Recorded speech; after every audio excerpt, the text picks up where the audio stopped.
We are pleased to introduce you the second two webinars on the project Sustainable Civil Society Dialogue for Sustainable Development, implemented by Kyoto Club as lead applicant, together with our colleagues of the Energy Environmental Association of Izmir as partner. Mrs. Azal Joskun is also connected and available in chat for any question or problem. I think it's time to leave the stage to our panelists. For the first webinar, we have Mr. Marco Bernardi and Mr. Lorenzo Barilli, both working for CAP Group, a big water company which operates in north of Italy. And for the second webinar, we have Mrs. Noemi De Santis and Mr. Paolo Fornari, both working for Junco company, which operate on waste management. Okay, good morning to everybody. I'm Lorenzo Barilli. I'm the head of the laboratory quality control, drinking water quality control laboratory of CAP, Gruppo CAP. Gruppo CAP is a company, a big company, one of the bigger in Italy, involving in the integrated water cycle. Integrated water cycle, I mean supplying of drinking water, managing of sewerage system, and managing of the wastewater treatment plants. We operate in northern Italy, in Milan province. This is the area. In this map, you can see the area where we operated. We supply water to about 2.5 million inhabitants in 150 municipalities. You can see some number. We operate our piping is extension is long about 6,500 and 500 kilometers. Aqueducts and also sewerage system. We drill water from underground using about 750 wells. The only source we utilize, you use is underground water. I'm the head of the laboratory. We have a big laboratory to check, to analyze the quality of the drinking water. In this slide, you can see some number. We analyze about 25,000, more than 25,000 samples per year of drinking water, and about 5,000 samples per year of waste water. The subject of this presentation of tomorrow is the current active legislation on drinking water in the European Union. In the European Union, the drinking water is checked by the Drinking Water Directive 98/83 by European Community. It is an old directive because it is active since 1983. This directive was updated in the 2015, but only the annexes were updated. In Italy, we have a national law, Decreto Legislativo 31. This is the transposition of the Drinking Water Directive, European Drinking Water Directive, into the Italian legislation. European directive establish who is the competent authorities that has the duty to check, to monitor the quality of the drinking water. Each member state may choose the Environmental Protection Agency, the National Health Agency. In Italy, we have the National Health Agency. The European Union, the directive establish where the water has to be checked, monitored, the point of compliance, so-called point of compliance. The directive establishes when monitoring the water, the frequencies of monitoring, and the directive establishes what parameters has to be analyzed and how, which analytical methods has to be used for analyze, to check the quality of the drinking water. All of these elements, why? Because the human health is the principal focus of this drinking water directive. As I said, each member state transposes the directive into his national legislation, and the Italian law is the Decreto Legislativo 31 since 2001. Also, this law was updated after the updating of the European Union Drinking Water Directive in the 2017. The directive requires that member states monitor regularly test a list of parameters. They are microbiological parameters, especially Escherichia coli and Enterococci. They are two microbiological parameters present in the sewerage system, and we have to prevent the contamination, the cross-contamination between sewerage system and drinking water, obviously. The drinking water established to check 26 chemical parameters, such as metals, as arsenic, nickel, lead, as chlorinated solvents, as 3-halomethanes, and pesticides. And these parameters are set because of their impact on human health.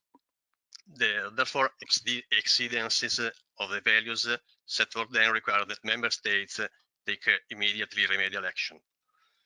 And then the legislation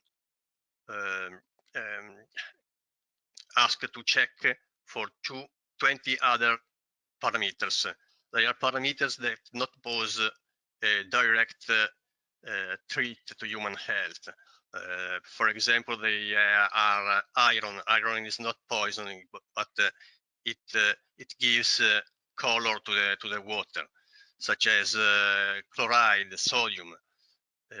They have an indirect relevance for water quality, but they don't pose a direct threat to human health.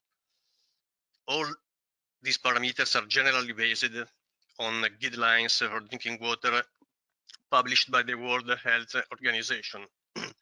Studies of the World Health Organization hypothesize that a man drink 2 liters of water per day per 70 years of his life, and at this concentration there are no evidence of improving of some disease. In the next slides, I show you the microbiological parameters established by the European community. As I said, Escherichia coli and Enterococci are the two microbiological parameters to check. They have to be 0. We have, because the water can be said drinking, there it has not to be any microbiological parameters in it. This is an example of the other parameters.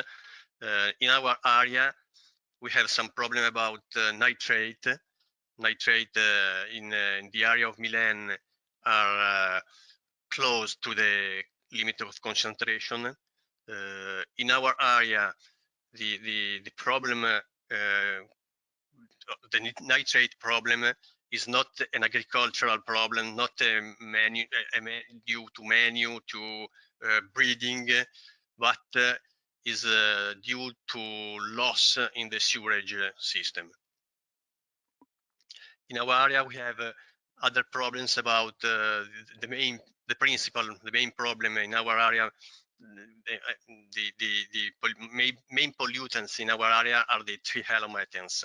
We have a large contamination of trihalomethanes in the area around Milano. These limits I show in these slides are the European one. For trihalomethanes, we have a limit of 100 micrograms per liters.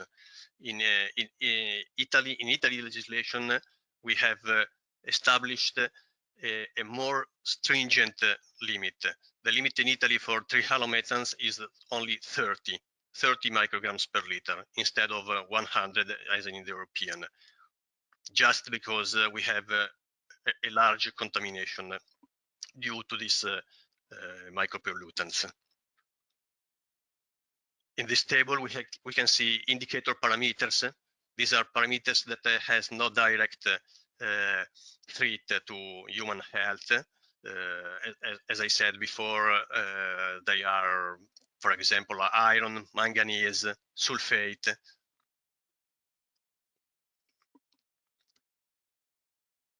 Where the drinking water, the European Drinking Water Directive and the national legislation applies to all distribution systems serving more than 50 people.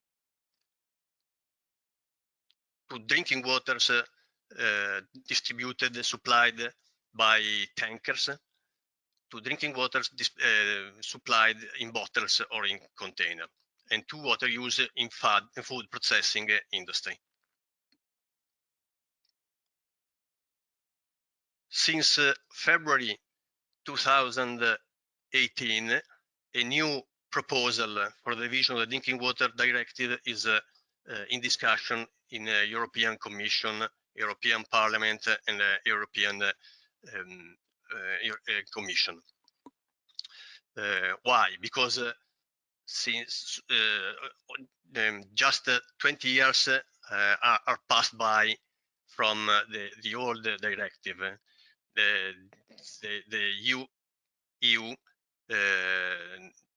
wants to renew, wants to update in the light of the scientific in the technological progress, the knowledge of the water. The new EU rules on drinking waters improve access to water for all, upgrade the drinking water standards, and increase transparencies to empower, to trust consumers to use tap water. The revision follow the Right to Water initiative. It was a big initiative in the 2013, which collected more than 1 million signatures, especially from German citizens, and forced the Commission to renew, to revise the European directive.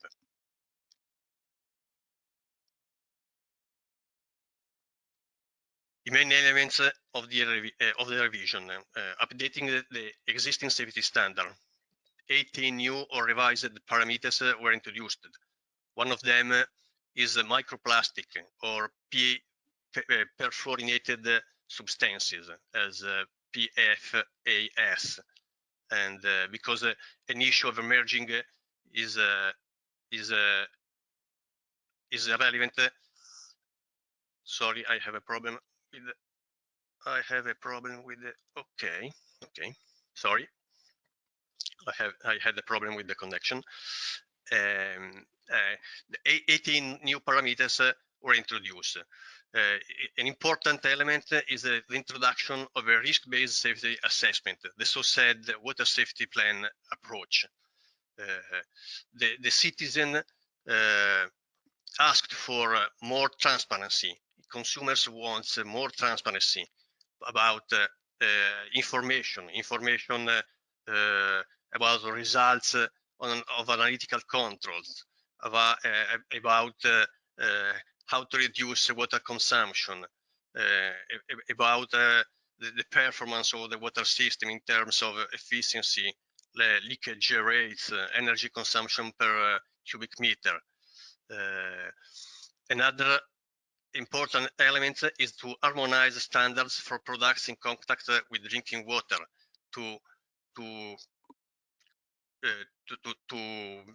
because the trade of, for example, pipes in Italy or in Germany or in French has different rules. So one of the elements is to harmonize the standards for products in contact with the drinking water. And another very important element required also from the United Nations is to improve access for all people, especially for vulnerable and marginalized groups, as nomads, as Sinti, as Rom, as homeless. The directive, the new directive, the proposal of the new directive ask to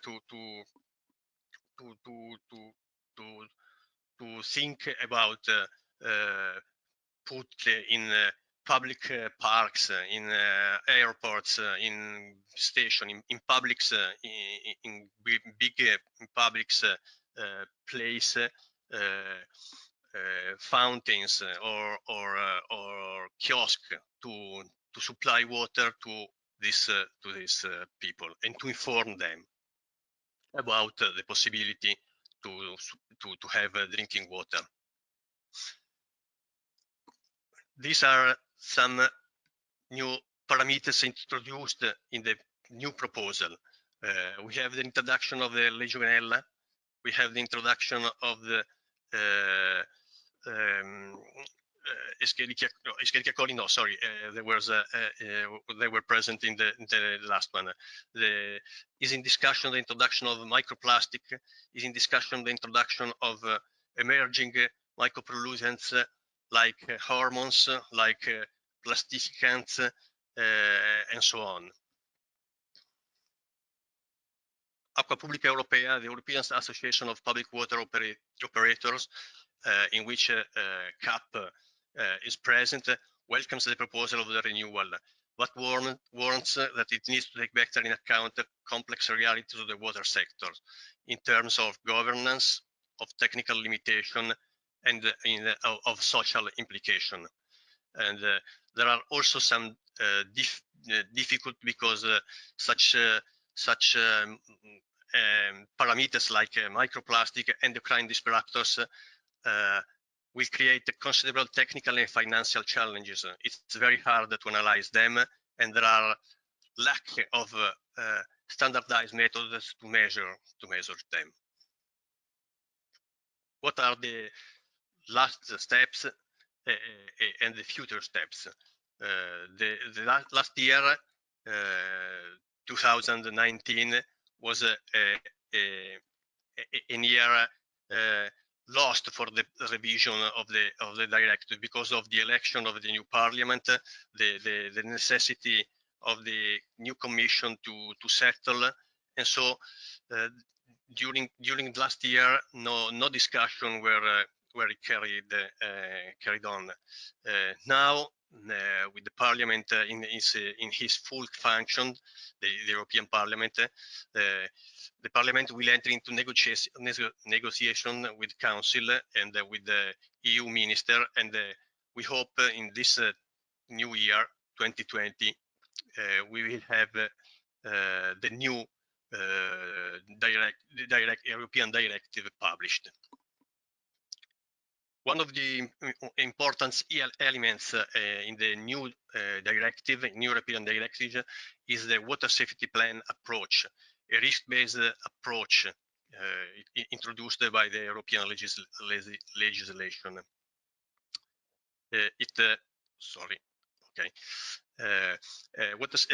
Gruppo CAP was the first in Italy to introduce the water safety plan approach in December of 2016, and the Italian National Health Agency recommended the application of the risk matrix elaborated in Gruppo CAP in the model to propose to the other water supply system. how does it work, water safety plan in Gruppo CAP? We have periodically meetings, working tables involving all the stakeholders. The stakeholders are the National Health Agency, Istituto Superiore di Sanità, the local health agency, ATS, the Environmental Protection Agency, RAPA, and the university, polytechnics of Milan, and so on. We meet together about one per month, and and study the risk assessment municipality by municipality. The risk assessment is studied step by step. We have the first step is a drinking water description. The second step is the identification of unsafe events. The third step is a risk assessment from captation to tap, all the possibility of risk we can found, and then we will upgrade the monitoring, the control tools, and so on, and then we define an action priority. The more the problem is big, the bigger is the problem, the first we have to solve it. I think I had used my 20 minutes time, and so now is time for question, I suppose. Lorenzo, thank you very much. I am Eugenio Barevecchiesi from Kyoto Club. I am the one who is in charge for reading the questions of the participants. So okay. I would like, let's leave like few minutes, 2-3 minutes for the participants who, if there are any questions. And okay. In the meantime, I would like to ask you just a few things about your presentation you just shown. The first one was just a curiosity of mine. Why in Italy some limits are more strict compared to the EU ones? It's a possibility that the European directive leave to member state. It is possible to each member state to set more stringent limits because of local problems, because of scientific studies, and the only parameters that has a more strict limit in Italy in respect the European one is the 3 halometers, because is a very spread,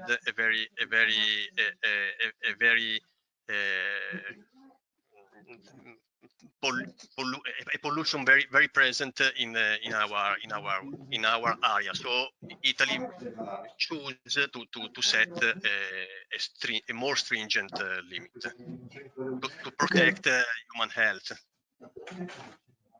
Okay, so, thank you very much. The other one was about, of course, is about the microplastics that you mentioned before. Yes. I mean, I know that it is not an easy topic right now, but do you know if there are some pilot projects about studying them, about how to avoid them? Because to avoid the presence of microplastics is I think it's very difficult, you know what I mean? Yes, it's a very difficult argument. We have no analytical methods. We have no a definition of microplastic. We are discussing about the dimension of fiber to consider a macroplastic, and so the last rumors said that in the probably in the new renewal, in the update of the directive, the microplastic will not be present because there is not a unique thought in the Commission, in the European Union about this problem. In Milan, we are lucky because we use only underground waters to supply in aqueducts. So in our area, the problem is not so present because fortunately at 100 meters underground, the plastic till now is not gone. But the problem is much more present if a company supply water from lakes, from rivers, from superficial waters, surely. But the last rumors I know is that in the new in the new directive, microplastic will not be present because there is no a unique thought about definition and about how to treat them. Okay, thank you very much. I think we can go on with Paolo right now. I will with Marco. Sorry. Okay. I will give him the webcam again because I switched it off before, so he has now it again. Here I am. Of the one of Lorenzo. Thank you very much again, Lorenzo. It was a very interesting presentation. I would like to ask you just one last thing. If you could send us something about this, the water safety plan that you mentioned in your PPT. Sorry, I cannot listen what you said. I just said if you could send us some documents, some more material about the water safety plan you mentioned, because it's very interesting for us. Surely. Thank you very much. Okay, hello everyone. My name is Marco Bernardi and I am R&D manager of Gruppo Cap.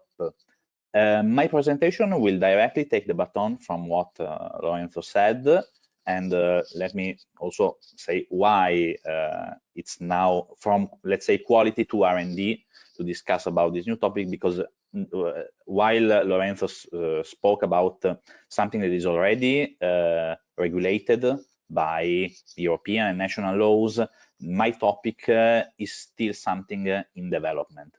And specifically, I will discuss about the development of a risk management plan for water reuse in agriculture.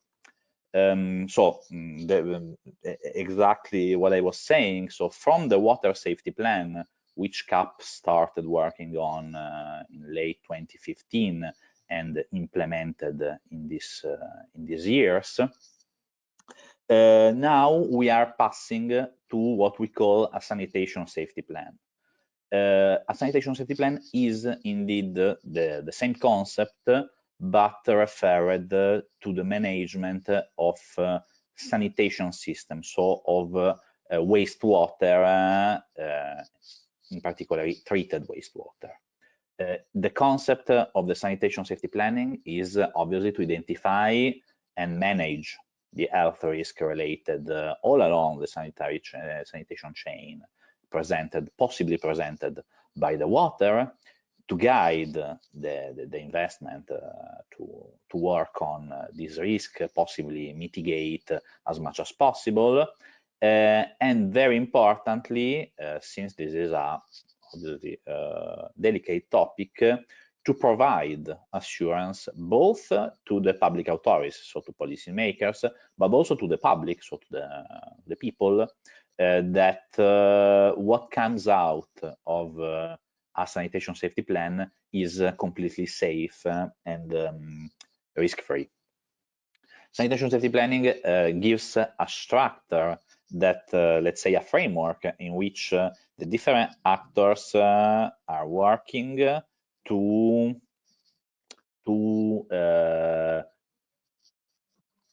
achieve the goals that I said before.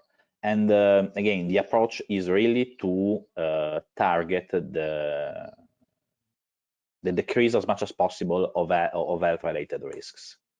Why CAP decided to work and develop a sanitation safety plan? Because the theme of the reuse of treated wastewater is becoming of greater importance, and mostly related to two topics.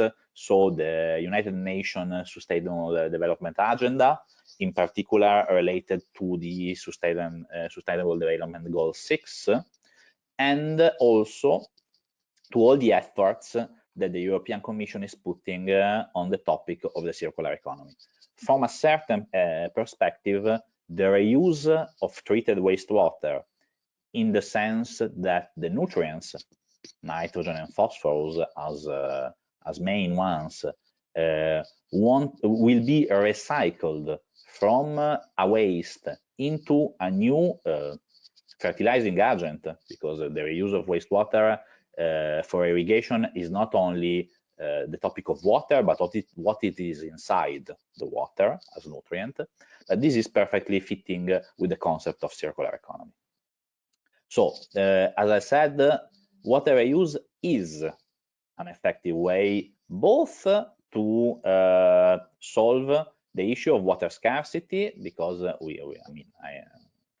we see that droughts are increasing in Europe, in the European Union, have been increasing in the last few years, but also to manage everything that comes, the turning inside the concept of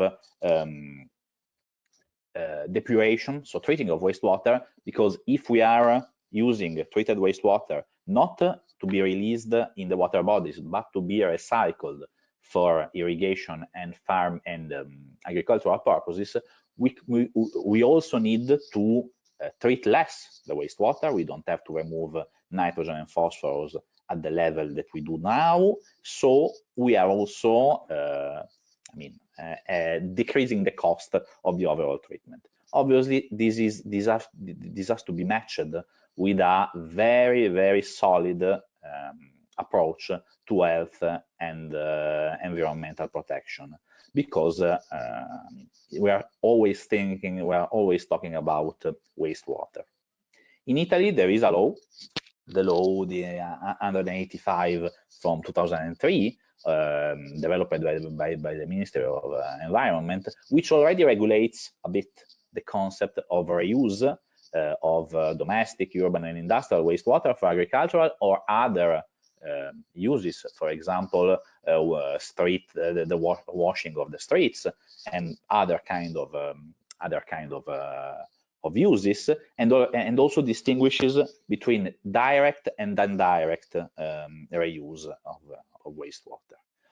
The standard is very strict about the quality of this water, and it regulates very clearly about the concentration of different chemicals and microbiological parameters. In parallel, also Europe is moving.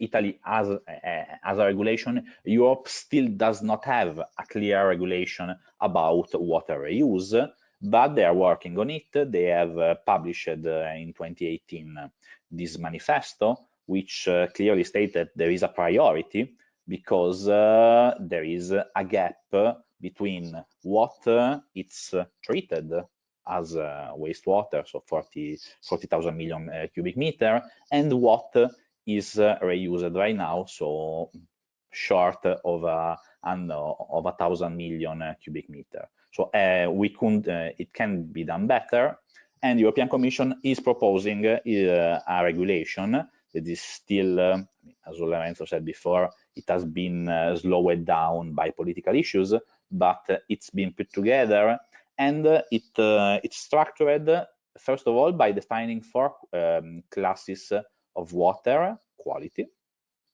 defined on the basis of the crop and irrigation method that is applied. Defines the microbiological and physicochemical parameters that this water has to respect, and also something about the monitoring. Everything put together, it's the risk management plan that has to involve not only the water service, but all the key actors turning around the concept of water reuse for agriculture. This is actually the table that describes the water quality classes defined by the proposal of European regulations. And I mean, you can see that there are distinguished, for example, about which kind of treatment has to be used to produce this water, which kind of irrigation method are considered applicable, and which kind of use this water can be destined, for example, for processing food crops, in this case non-food crops for human, but feed for animals. So it's still a bit behind as a clear structure, but the picture will be this one. Very importantly, the annex of this proposal also details how the risk assessment document should be structured. And this is very important, I think, the first point, and we will see it later on. Everything should start from describing how the water use system is considered, is thinked, because there can be different factors. A direct pipe from a wastewater treatment plant to a farmer, a pipe that goes to a irrigation consortium, and then the irrigation consortium distributes it to farmers. So there is no clear picture, and the document starts from that. From that also it considers everything that turns around the definition of the risk and how the preventive measures should be defined. For CAP, the objective is in the same concept that was for water safety plan, to be a pilot of this new concept. So CAP is, because we are working on it, the first Italian water service company developing its own sanitation safety plan. And obviously the objective is to build a meaningful and very solid risk assessment document, which is let's say focusing on two parts. First, the definition of the quality of the water, and secondarily, the relation between the quality of the water and the crop, meaning that, for example, in a certain kind of field with a certain kind of crop, the limits for the water quality could be different from another geographical situation or another kind of crop, and this will be verified, I will describe it later on, by testing how the different crops are, for example, absorbing and developing different kinds of contaminants. Very important is the dissemination. Dissemination, again, to different kind of stakeholders, giving that this is for sure a very delicate topic. The project that CAP developed will put a great effort on assuring to all stakeholders, mostly on the public, that the procedures and all the structure is solid and reliable. But how a sanitation safety plan is built? First of all, I mean, to prepare a sanitation safety plan, the first topic is to describe also the sanitation system. Describe the sanitation system is meaning also how the wastewater treatment is done. Wastewater treatment plants are very different from one another for the technologies that are applied and on the different sections. For example, and in this, it is very relevant for this topic, the the disinfection, so what it's normally called tertiary treatment, how it is performed influenced very much the quality of the water, so it's a key for defining a sanitation safety plan. Then there is a definition of the hazardous events, so everything that can put at risk the system. An incremental work that starts from the analysis, and from the analysis there is a review of the risks and how the risks are considered, because if on a category of potential contaminants 40 analytes, my analysis over a year period tell me that only one compound is present, that category will have anyway a lower risk than it's considered at the beginning. And then, I mean, it is a cycle that improves itself by making turns. How a sanitation safety plan is different in respect to a water safety plan? There is a lot of overlapping, but there are at least two very different concepts. For example, in the exposure group, the water safety plan looks at the quality of the drinking water, so the exposure group is the consumer who drinks the water. For the sanitation safety plan, there are multiple exposure groups, because the water, the treated water, goes into the fields. So, for example, also the farmers are the people who works in agriculture are an exposure group. The people who eats the crops, but also the animals. So it's more variated, and it has to be taken into consideration.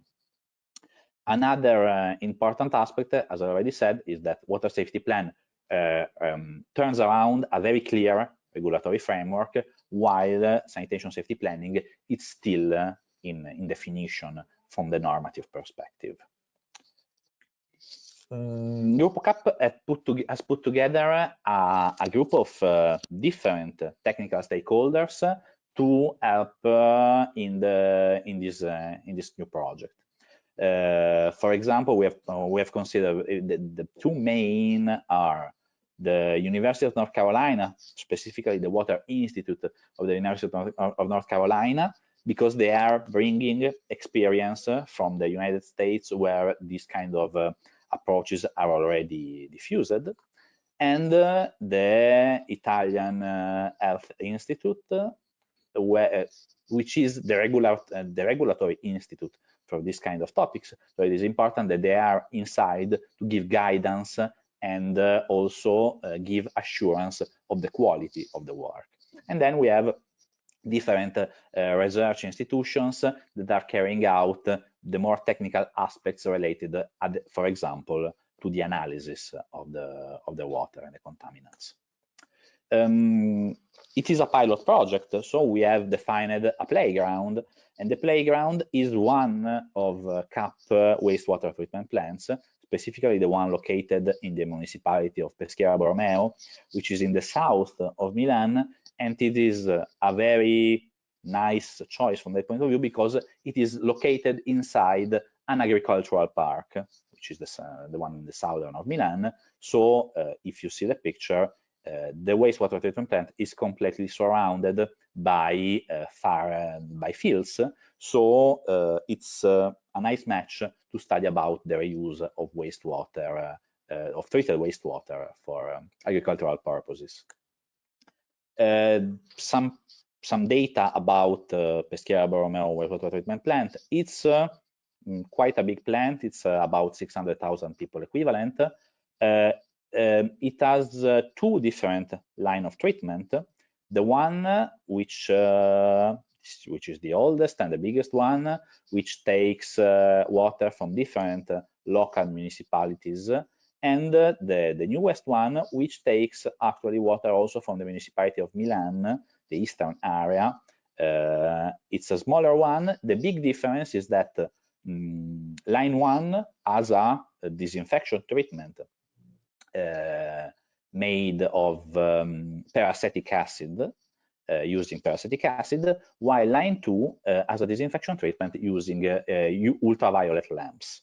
This is very different, and line 2 with the UV lamps is already conceived for the to potentially produce reused water of the good quality to go into agriculture. It's also important to say that it is municipal wastewater, but the plant receives almost 1/4 of its load from industrial activities. How the sanitation safety planning will be implemented, is being implemented. There are a more technical phase, a more technical part, which is divided in 2 phases. The first one, analytical monitoring and reasoning about the data, completely focused on wastewater. So different analysis campaign on wastewater and the content of these categories, so heavy metal, pesticides, herbicides, emerging contaminants, and pathogens in wastewater, and a reasonment about how these compounds could be bioaccumulated in plants. In phase 2, we are working on plants, so we will characterize on experimental fields irrigated with this water if these compounds are absorbed by the plants and in which kind of mechanisms. And also we will start focusing on the soil, because we want to be sure, for example, by looking at transport models in aquifers, that the contaminants that are not transferred to plants are not endangering the water source, so that they are not going to pollute our water source. In parallel, we will have the risk assessment running, but again, as I've said, the dissemination. How we have been working on the technical part up to now, we have been stressing a lot how to define the 2 risk matrices that I will show you later on, qualitative and quantitative, by working with the University of North Carolina. We have selected which could be the target compounds. As I said, there is no European regulations, there is something that is coming, there is an Italian regulation. We have put together this data and we have selected target compounds. We are currently working on the analytical phase 1, so we have done the first analysis and we should discuss the results very soon. And we are starting to put together the risk assessment group document, while the dissemination will come on later. So how a qualitative risk matrix is built? First of all, for a sanitation safety plan, you have to go into the detail for each section of the process. So you start to define risks, hazardous events related to the water coming in from the sewer, to the treatments, different treatment section of the wastewater treatment plants, what comes out, so the effluent of the wastewater treatment plant, a potential storage section. As I've said before, there is no clear picture how the reuse will be done, so you have to consider that there could be a storage unit, the point of use, so where the irrigation is made, and then most importantly, the field and the crops. A risk matrix, very classically, is defined by matching the severity of the hazard and the likelihood on the hazard, giving numbers, and then defining which is a risk rating. This is done, this is more clear. As I said, it is done for each node or section of the process. All the potential hazardous events are defined with the hazard linked to the hazardous event. So it could be microbiological, it could be chemical. The exposure routes and exposure groups, as I said before, sanitation safety planning could have different kind of exposure groups, and then very importantly to put together which are the current existing control measures to verify that these hazardous events are not happening, and which could be considering the risk. So if I have a low risk, I will possibly match with the existing control measures. If I have high risk, I will consider to upgrade my control measures, and then I will reassess the risk to lower it to green, let's say. In parallel, we are running a quantitative risk assessment matrix.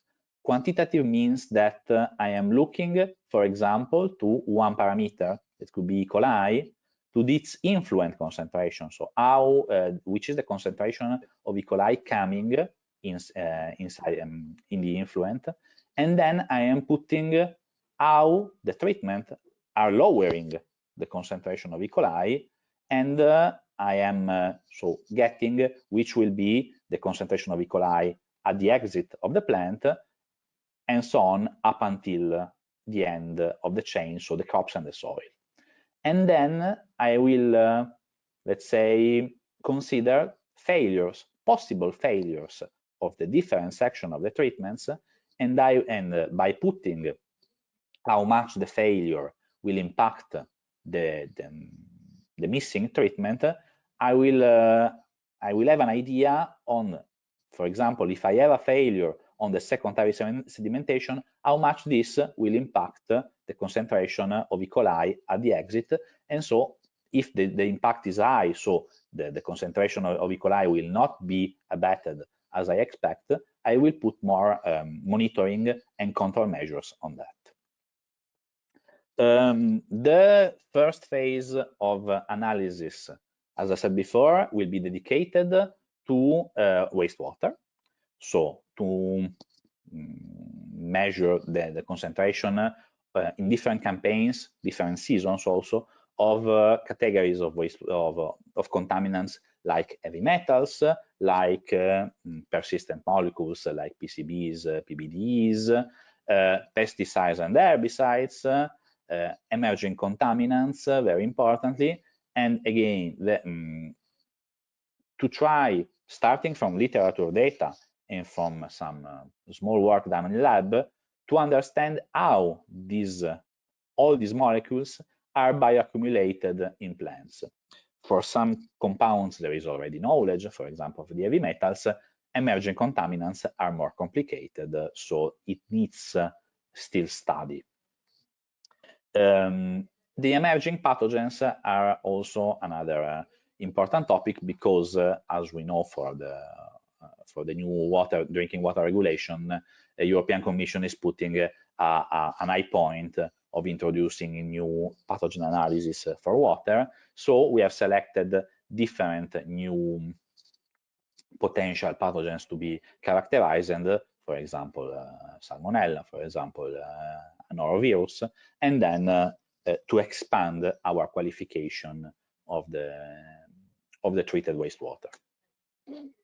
Phase 2, as I've said, so everything that has been done before, it's passing to plants. So after I've defined how there could be a bioaccumulation, we will verify it by analyzing the plants to find the possible concentration of these compounds, but also to define the antibiotic resistances. So even if we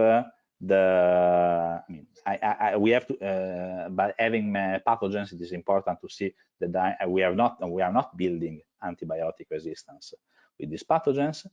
And again, for us, very important, because we are a water service, to be sure that these contaminants are not transported from the soil into the aquifers, so they are not polluting our water source. So this is more or less everything from me. Thank you for your attention.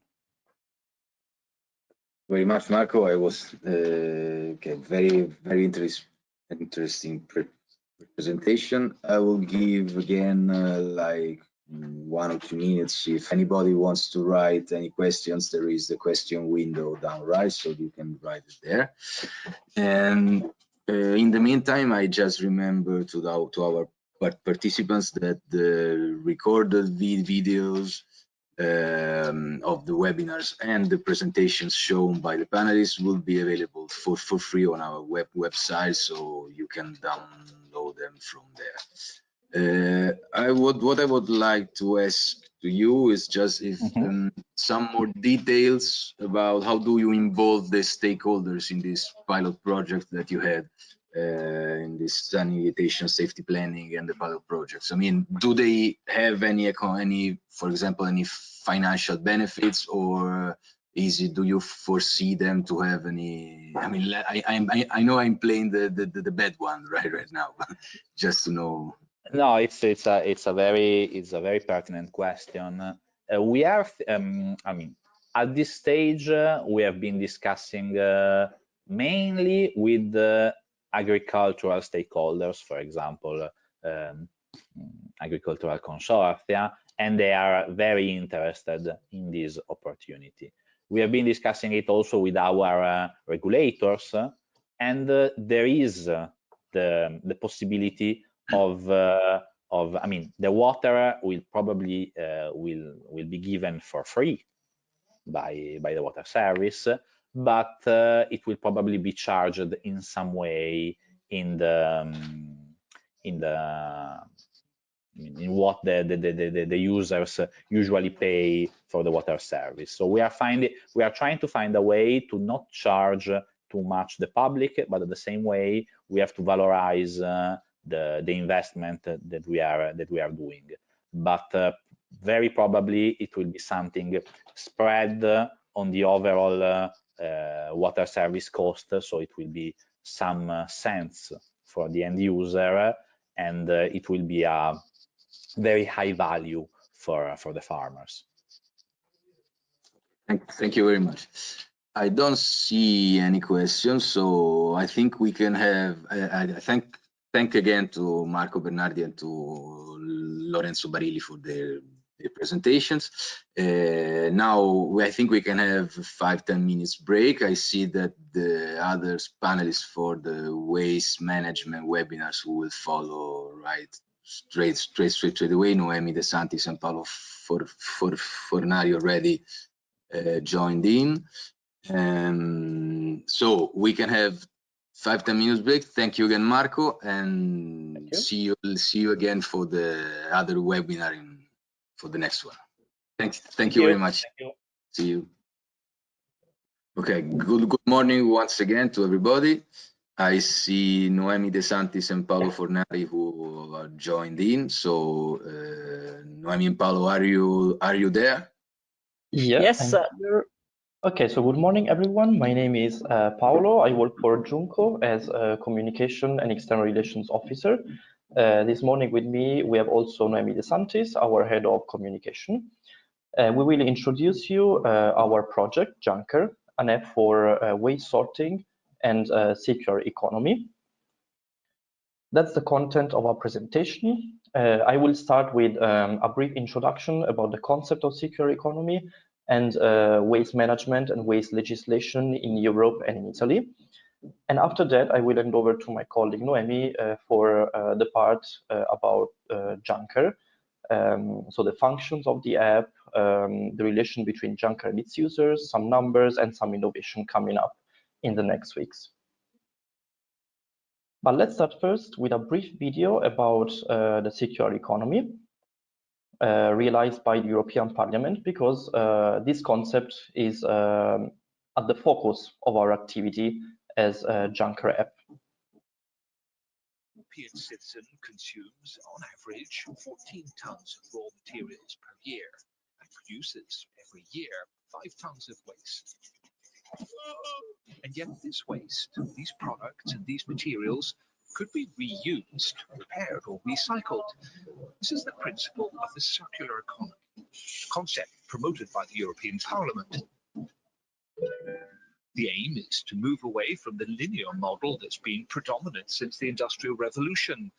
It's time to break with the take, make, use, dispose pattern of growth.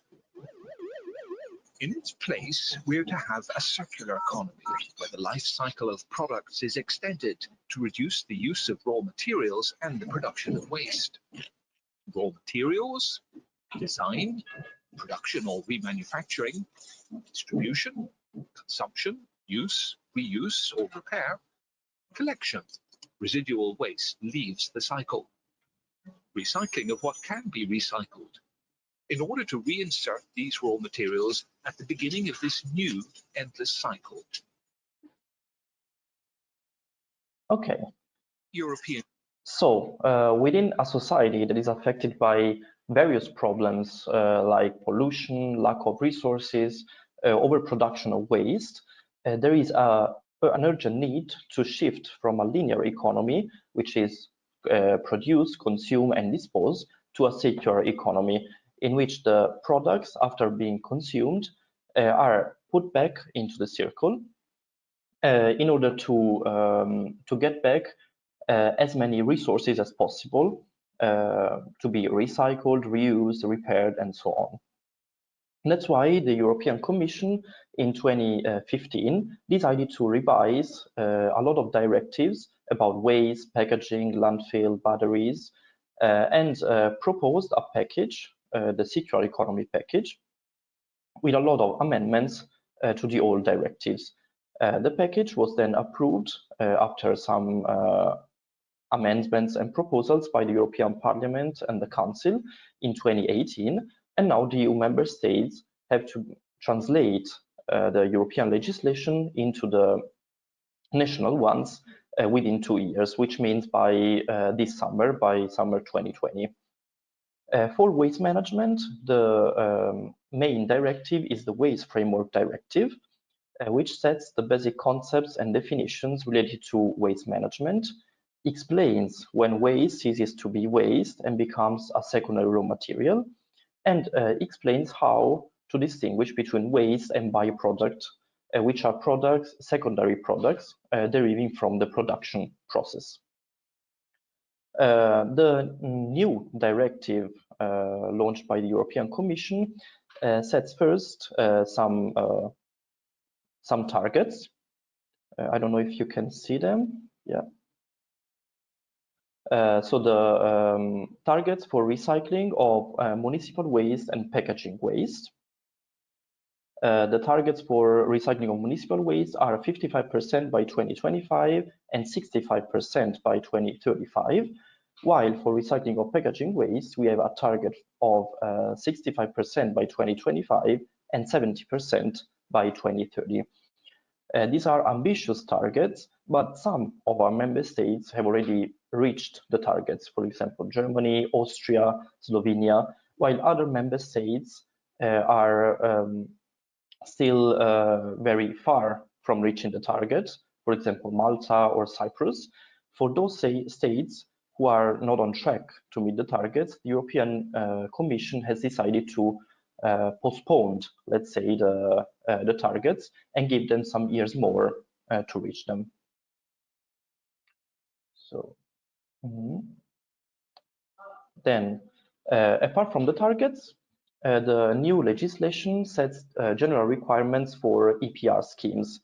EPR stands for Extended Producer Responsibility, which means that the producer is responsible for the product not only during the production process, but during its entire life cycle, which means also in the post-production phase when the product needs to be disposed or recycled. That's why producers are now asked to better design product in order to make them more sustainable. And for that, they can also get incentives to improve the design of the products. Then the directive describes economic tools to implement waste hierarchy, take measures to prevent waste generation, and ensure the separate collection of bio-waste when possible. By waste hierarchy, I mean establishing priorities to treat waste. So at the top of the hierarchy, we have, of course, waste prevention. Then we have reuse, repair, recycle, and finally, energy recovery, so waste burned to produce energy, and disposal. EU member states should try to stick to the top of the hierarchy, so repair, reuse, and recycle. Finally, the directive introduces an early warning system for monitoring the progress towards targets and clarifies the methods used to calculate this progress. So the European Commission can intervene if it notices that some member states are not on track to meet the targets, and can warn them to give some inputs to make them notice that they are not meeting the targets. According to the Commission, the full package would create over 170,000 jobs, new jobs by 2035, avoid over 600 million tons of CO2 by 2035, and increase the competitiveness of the EU waste management and recycling sector. What about Italy? In Italy, we are still working on translating the new legislation into our national one. The current Italian waste legislation is based on a law published in 2006 called Testo Unico Ambientale, which defines the waste hierarchy, classifies waste types, regulates waste treatment, and divides competencies between state, regions, provinces, and municipalities. In Italy, we are quite good at recycling packaging. Our recycling rate for packaging waste is 67%. We are the third country in Europe after Germany and Spain for that. And we have very good percentages for materials like paper and aluminum, over 80%, and glass, over 70%, while we can still do better for materials like plastic and wood, for which the percentages are still under 50%. It's very important to notice that in Italy, for plastic and glass, you can only recycle packaging waste, which means that objects made of plastic and glass cannot be recycled, but they need to be disposed, while packaging can be recycled. In Italy, the municipalities are in charge for waste treatment, so they can collect waste themselves, or they can give the task to private waste disposal companies. Once the waste fractions are collected, they can be sold to the consortium, which are union groups for different materials. So there is a consortium for paper, a consortium for plastic, and so on. It is very important that waste is sorted well, because if the fractions are clean without impurities, the economic return from this selling will be higher. While when the fractions are, let's say, dirty, so the impurities go over 20% of the entire quantity, these fractions cannot be sent to recycle. That's why it's very important for the municipalities that citizens sort waste correctly. And since the citizens are the ones who are making the effort to sort waste correctly and make actions for this shift to the circular economy, they must be guided and supported in sorting waste. A brief view also on the waste management situation in Turkey. According to some data from 2016, the recycling rate is still low, under 10%. The responsibility for waste collection, as in Italy, lies with municipalities, and the main collection systems are campsite collections in large cities, which means waste containers on the streets, or collection bin system, a sort of door-to-door collection, but just in smaller settlements. So this was a brief introduction about the legislative framework, but how can we apply it in a more concrete way within our society? That's why we decided to launch Junker, a virtual assistant for waste sorting and a powerful tool to foster circular economy that can help the citizens to become the real protagonists of the circular economy. At this point, I will hand over to my colleague, Noemi. Thank you. Thank you, Paolo. I will take the screen if I can have it. I'm ready to show you a brief video from our company, and in which you will see. Okay, here I am. It's Eugenio. I'm giving you the screen right now. Thank you, Paolo, very much for your very clear presentation. Let's say we can go on with Noemi, and we leave the minutes for the questions at the end of Noemi's speech. So we have a more complete overview, and then the participants can have questions at the end of Noemi's speech. So let's continue with Noemi. Thank you. Thank you. Here's our video. Does recycling drive you crazy? Guides, flyers, and toll-free numbers not solving your problems? Oops, sorry. Si sentiva il video? Can you hear the video? Yes, the video was clear, yes. Perfetto, I will say. Does recycling drive you crazy? Guides, flyers, and toll-free numbers not solving your problems? Introducing a brand new app, simple and fast. Junker. Junker recognizes each product from its barcode, breaks it into its materials, and tells you which bin they go into according to the rules of the place where you are. And if the product is not listed, just send a photo to Junker. You will receive a notification in real time with the requested info, and the product will be added to its archive of 1.5 million products. And what if you're traveling for work or vacation? No problem. Just geolocate to get the information of the area where you are. Calendars, notifications, collection points, news, and reports. No more mistakes, no more headaches. Make your recycling problems a thing of the past. Download Junker now and be a star of the circular economy.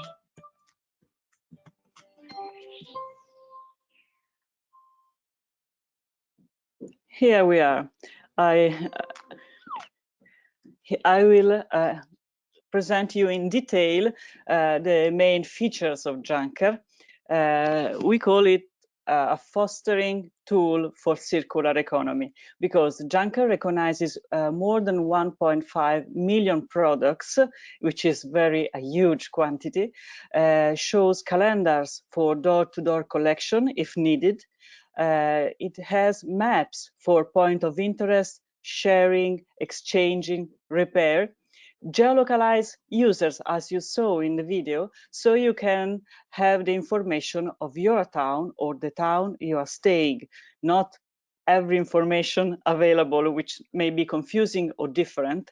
And also Junker spreads best practice and circular economy initiatives, which is very important, so people can adopt them, change behavior, and share with other people. So there's nothing like Junker, and we fondly encourage you to test it out. We say that Junker is unique in Europe because there are no real competitors as far as today, because Junker is interactive. Many tools are available for waste sorting, but not everyone is interactive. No one is interactive like Junker. With Junker, if you send a photo of a product which is missing, you receive the information required in a few hours maximum top. Junker is fast, is easy, is always with you, and is complete. When you scan a product barcode, Junker shows you an identikit of the product with each component, the material of the component, and the bin of destination, which is very helpful, because in many cities there are different rules. So people changing cities, as you saw in the video, have to restart the learning process. Not with Junker. If a product is missing from our database, user can send a photo, the photo is geolocalized, and we receive it and answer, and then we put the product in the database. That's why Junker is so widespread in Italy, because it answers to everyone. But not every product has got a barcode. So how do you do when you do not have a barcode to scan? You just write the name. We have a text search, or you look for the symbol which is on the packaging. You choose the shape of the symbol, and then you recognize it in the list, and you can have the information on the materials, and also, of course, the information of disposal. Not only waste, Junker is also has maps. There are Google Maps we are using, and on these maps we put point of interest. Point of interest means point of disposal, but also of reuse, repair, exchange, and we also map circular economy initiative in your town, best practices, and sustainable companies you can choose to buy your product. So, as you can understand, citizens are the real engine and protagonists of Junker. They help us build a database. I think the last time I looked for, I saw that people sent us in 4 years more than 200,000 products to add to our database, which is a huge help. So their database is not only of Junker, but of many people. And they interact on our social media, because Junker has a very lively community, and we exchange every day stories, best practices, articles, and posts, and so on. But our success wouldn't be the same without municipalities who adopt, associate to Junker, enter in our network. And why do they enter? Because they have advantages. The advantages is that a direct tool to communicate with citizens and spread rules and information easier and faster, and they gain in exchange higher consensus. We better the relationship between administration and citizens on circular economy. They get compliance, they get also an economic return, which is higher quality and quantity of waste fraction to resell on the market. And so let's say that the higher economic return, it's the bottom line, it's the reason of our success. Of course, we strive also for sustainable tourism, because Italy is mainly a touristic destination. So we fully translated Junker in 10 languages for tourists, but also for foreign communities living and working in Italy. So you will find from English, French, German, and Spanish to Chinese, Russian, Ukrainian, Romanian inside Junker. No one gets without information. We try to make it easy to use and quick for really everybody, which means also blind and visual impaired people. I think we are the most advanced app in sharing and accessibility for the visual impaired. Where is Junker? After 4 years, we are in 800 municipalities all over Italy. As you can see, we go from the very south to the very north of Italy, different cities, different sizes, different needs. We cover every one of them, and we are proud to say that we cooperate with them. So 10% of all Italian municipalities have adopted Junker. We have also a little spin-off in Switzerland, the first 10 towns, and we are starting to learn how to share Junker in another country. We are ready to go abroad. In a slide, our numbers. As I told you, 4 years online from the first publishing, from the first release of Junker, 1.5 million products, and from 3 to 5 thousand new active users every day. which is a very important and continuous growing of our user base. We reached more than 30 million app searches from our users all over Italy. We have the pleasure to have 1/3 of households or family using Junker in each city. 1/3 is it's a huge number. And we have 99% of client retention. It means that the first municipalities that joined Junker 4 years ago are still with us and they still collaborate. So it's family. What's next? This year, we will launch a new feature we are very proud of, which is a new way to search for information in Junker. I told you, you can search by barcode, you can search by text, you can search by symbol. Now we make possible to search by image recognition. It means that you take a photo of a product and Junker will tell you how to dispose of it. Of course, there is some artificial intelligence in it, and of course, there will be an initial experimentational trial in which user will help Junker learn and understand how to recycle. Then it will be spread all over. I will finish my brief presentation of Junker with a good note. You can fight climate change also using Junker, because waste, especially mixed waste, is very consuming of carbon dioxide, CO2.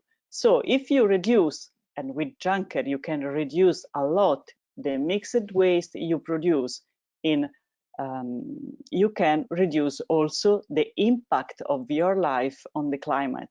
So if you want, we can send you this nice poster, which helps you understand and motivate in recycling more and more every day. If you want to find more, we have a website, which of course is junkerapp.it, and we have an email. Download Junker, try it. It's easy, it's free, of course, and don't be shy. Ask everything you need, and we will answer. Thank you very much. Thanks a lot, Noemi. So there is already one question, so I will go directly with the questions, because I also would have asked that. A participant is asking if can they use Junker in Turkey? Is there any restrictions about it, or? Junker can be used everywhere.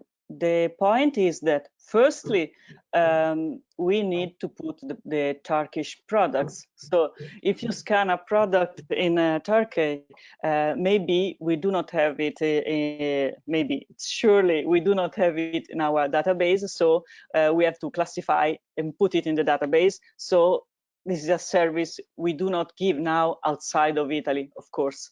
And secondly, we answer you according to the rules of Italy, rules and waste destinations we have in Italy. So maybe they are different. For Junker to go abroad, and we know it because we are going to Switzerland now, we need to make a release for the receiving countries with the local rules, the local products, and so on. So it means that we need to start a process of cooperation with the administration. Of course, there are subscriptions, a joint team, then we can go to Turkey. Okay, so just to understand it better, if maybe a municipality, a Turkish municipality, would be interested in starting a pilot project using Junker, which are the steps that you will need to go through to implement it? It's quick and easy because we just study the rules. We estimate the economic and the resource effort to make the pilot, and then the maintenance of the, of course, of the app in the new country, and then we can start. We have a very quick process of acquiring database for products and barcodes and rules. So in a few months, we can be operational in a new country. Okay, thank you very much. I don't see other questions. So right now, I would say I repeat it again. We have participants can download for free the recorded webinars and the PPTs from our website. Right now, I will switch to my screen so I can show the participants where they can go. I mean, these are the next webinars. We will have it in we will have it on next Thursday, 30th of January, and to download the previous webinars, you just go to our website, kyotoclub.org, and you follow the EU and Turkish flags. You find it here, and you can find all the materials and the recorded videos. So thanks again to Paolo and Noemi. I'm sure it has been a very interesting presentation, and see you for the next time, because we'll have another webinar with you. And I am pretty sure that you will have news from Turkey about that. So Thank you very much. Thank you Thanks very a much. lot, and have a nice day, and see you soon. Thanks to all the participants, and see you soon. Goodbye. Bye.